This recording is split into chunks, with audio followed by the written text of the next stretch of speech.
धनंजय मुंडेंना अहंकार आहे, प्रत्येक निवडणूक जातीवर नेत आहेत. बजरंग सोनवणे यांनी ही टीका केलेली आहे. मराठा आरक्षणाच्या लढाईत जाण्यापासून धनंजय मुंडेंनी अडवलेलं होतं, असं देखील बजरंग सोनवणे यांचं म्हणणं आहे.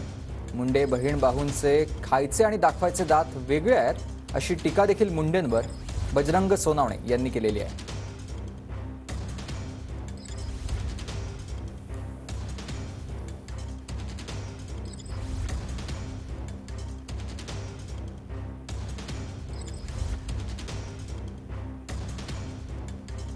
विकासावर बोललं पाहिजे. मी त्यांना विकासावर बोला म्हणतोय.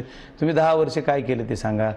आज परत पुढे 5 वर्षांनी काय करणार निवडून आले हे सांगा. एवढंच बोलतोय ते टीका टिप्पणीच करतायत माझ्यावर. त्याच्यामुळे त्यांना त्यांची जी वाक्य आहेत, त्यांची जी कृती ती त्यांना लखला. त्यांना आता ते काय म्हणतात, त्यांना असं वाटतं की महाराष्ट्रातले सगळे पक्ष आणि सर्व मीच चालवतोय, एवढा अहंकार त्यांना झालाय. त्याच्यामुळे ते त्यांच्या अहंकाराची भाषा बघा, बॉडी लँग्वेज बघा, त्यांना काय वाटते. पप्पा जात काढली जाते असं धनंजय मुंडे म्हणले, तर आमची जात काढली जाते म्हणून. आता कोण काढते ही दुर्दैव ते म्हणतायत, पण दुर्दैव आमचं आहे की ती जात निवडणूकच जातीवर नेतात. प्रत्येक निवडणूक जातीवर नेतात. 5 वर्ष कोणासोबत होतो?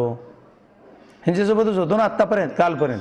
मराठा आरक्षणमध्ये मला जाताना त्यांनी कुठं का अडवलं का? त्यांनीच अडवलं असेल ना, मग त्यांनी का जाऊ दिलं नाही मला? मराठा आरक्षण हे मराठा समाजाला तीव्रतेनं आता लढलं जाते आणि त्याचं नेतृत्व आदरणीय मनोजदादा जरांगे पाटील साहेब करतायत.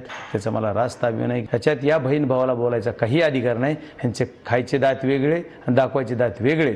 मनोजदादा जरांगे साहेबांचं उपोषण सोडायला गेले त्यावेळेस सुद्धा कॅमेऱ्यात कैद झाले, कसा डोळा मारून खुणवलाय. त्याच्यामुळे हा विषय त्यांच्यासाठी सगळे जे बघितलाय ना, सगळे समाजानं बघितलाय, सगळ्या महाराष्ट्रानं बघितलाय, देशानं बघितलाय. ह्यांचे दात काय दाखवायचे